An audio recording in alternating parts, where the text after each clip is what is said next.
নমস্কার, দেখছেন কলকাতা টিভি। আপনাদের সঙ্গে আমি ইন্দ্রাণী। শুরু করছি সংবাদ সারাদিন। যে খবরের দিকে প্রথমেই নজর রাখবো তা হচ্ছে রাজ্য জুড়ে ইডি হানা। যেভাবে 2023 বিদায় ঘণ্টা বেজে গিয়েছে এবং দুয়ারে কড়া নাড়ছে এবার 2024। নতুন বছর আসার আগেই ফের নিয়োগ দুর্নীতি তদন্তে নেমে পড়েছে ইডি। আরও তৎপর ইডি, বেশ কিছু জায়গায় ইডির তল্লাশি। বড়বাজার সহ 9টি জায়গায় তল্লাশি ইডির।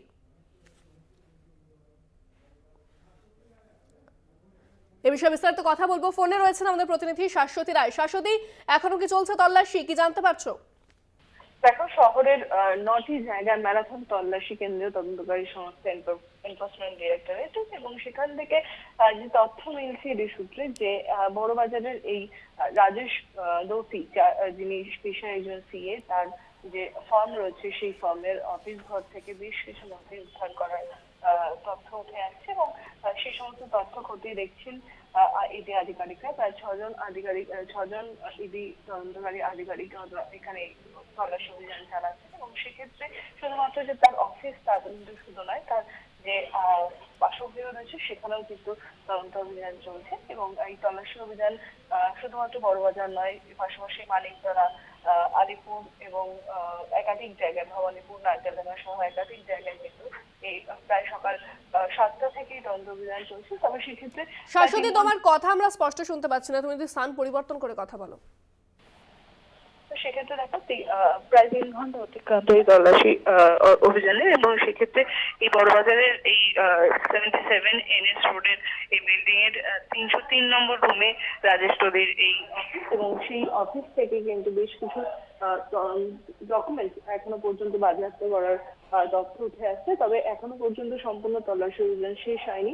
আমরা বেশ কিছুক্ষণ আগে যে ছবি দেখতে পেয়েছি, যে সারা অফিস ঘর জুড়ে ইতস্তত ছড়িয়ে রয়েছে বিভিন্ন ফাইলপত্র, এবং ইডি আধিকারিকরা সেই সমস্ত কাগজপত্র কিন্তু দেখছেন। সেক্ষেত্রে এই রাজেশ দোষীর যে ব্যাংকিং স্টেটমেন্ট সেই সমস্তগুলো খতিয়ে দেখা হচ্ছে, এবং প্রায় 5টি কোম্পানির সঙ্গে তিনি যুক্ত রয়েছেন বলে ইডি সূত্রে খবর, এবং সেই সমস্ত বিষয়টি কিন্তু খতিয়ে দেখা হচ্ছে যে কোনো রকম ভাবে কোনো কালো টাকা সাদা করার যে প্রক্রিয়া, সেই প্রক্রিয়ায় অংশগ্রহণ করেছেন কিনা এই রাজেশ দোষী, যিনি পেশায় সিএ হওয়ায় এই ধরনের সিল কোম্পানি খুলে যে নিয়োগ দুর্নীতির লক্ষ লক্ষ কোটি টাকা সেগুলিকে রিসাফল করা হতো, সেই প্রক্রিয়ার সঙ্গে কোনোভাবে যুক্ত আছেন কিনা সেটি কিন্তু খতিয়ে দেখা হচ্ছে। একেবারে শাশ্বতী, ধন্যবাদ। কথা বললাম প্রতিনিধি শাশ্বতী রায়ের সঙ্গে। অন্যদিকে বড়বাজারের সঙ্গে সঙ্গে বউবাজার এবং বেশ কিছু এলাকায় কিন্তু ইডি হানা চলছে, সেখানকার ছবিটা জানবো। এবং আমাদের সঙ্গে ফোনে রয়েছেন এই মুহূর্তে প্রতিনিধি দুর্গাদাস বন্দ্যোপাধ্যায়। দুর্গা, ইডি সূত্রে কি জানতে পারছো, এখনো পর্যন্ত কি জারি রয়েছে তল্লাশি?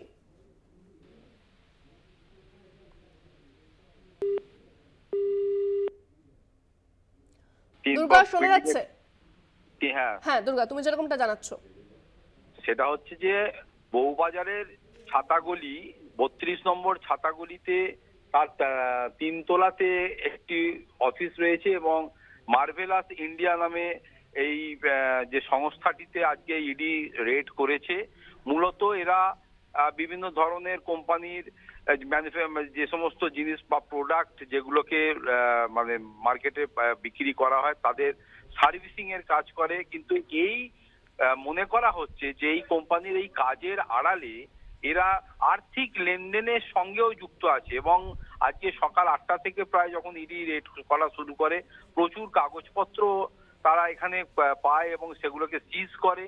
এখনো পর্যন্ত রেড চলছে, এবং দুবার আমাদের চোখে পড়েছে যে ইডির আরো একটি গাড়িতে করে 2 কর্মকর্তা এসে তারা ঢুকলেন, এবং তারা অন্য যারা ভেতরে 2 জন আধিকারিক ছিলেন তাদের সঙ্গে কথাবার্তা বললেন, এবং কিছু কাগজপত্র সিজ করে নিয়ে চলে গেলেন। এই বিষয়গুলো চোখে পড়ছে, ফলে বুঝতেই পারছো যে এই যে শিক্ষা ক্ষেত্রে নিয়োগ সংক্রান্ত বিষয় নিয়ে মহামান্য হাইকোর্টের নজরদারিতে যে ইডি যে বা এনফোর্সমেন্ট ডিরেক্টরেট যে কাজগুলো দীর্ঘদিন ধরে শুরু করেছে, যে তদন্তকে নিয়ে এগিয়ে চলেছে, 31শে ডিসেম্বর একটা ডেডলাইন করে দিয়েছে মহামান্য আদালত, যে দীর্ঘ সময় ধরে বা এই ইনভেস্টিগেশনের নামে এই প্রক্রিয়াকে চালিয়ে যাওয়া যাবে না। একটা কনক্লুশনে, একটা জায়গায় অন্তত তাদের তদন্ত প্রক্রিয়া ঠিক কোন পর্যায়ে রয়েছে, কি কি উদ্ধার করলেন তারা, তদন্ত কতটা এগোলো, এইটা কোনোভাবেই কিন্তু কোর্টকে অন্ধকারে রাখা যাবে না। তাই 31শে ডিসেম্বরের যত এগিয়ে আসছে তত মনে করা হচ্ছে যে এনফোর্সমেন্ট ডিরেক্টরেটের মানে এই অ্যাক্টিভিটি যেন আরো বাড়ছে এবং শহর কলকাতা জুড়ে তাদের তল্লাশি অভিযান আরো বাড়ছে এবং বাড়বে। ফলে যত সময় গড়িয়ে আসছে নিজেদের কাজকে প্রমাণ করার জন্য এনফোর্সমেন্ট ডিরেক্টরের অফিসাররা উঠে পড়ে লেগেছে। কিন্তু প্রশ্ন থেকেই যাচ্ছে যে এই যে একের পর এক বিভিন্ন জায়গাতে তারা হানা দিচ্ছেন, বিভিন্ন জায়গা থেকে কাগজপত্র উদ্ধার করছেন, তারা যে পিন পয়েন্ট অ্যাকিউরেসিতে কি আদৌ পৌঁছতে পারবেন বা পেরেছেন বা পারলে কতটা পেরেছেন, এটা নিয়ে মানুষের কিন্তু এখনো পর্যন্ত একটা দ্বিধা দ্বন্দ্ব রয়েই যাচ্ছে। এবং শুধু কি রাজনৈতিক উদ্দেশ্যেই এই ধরনের কেন্দ্রীয় এজেন্সিকে ব্যবহার করা হচ্ছে, নাকি আসল যে ঘটনার কে সামনে রেখে এনফোর্সমেন্ট ডিরেক্টরেট থেকে শুরু করে মানে বিভিন্ন কেন্দ্রীয় এজেন্সিগুলো বিভিন্ন বিষয় নিয়ে এগোচ্ছে, তারা সত্যি এর পেছনে অরিজিনাল কোনো কারণ রয়েছে।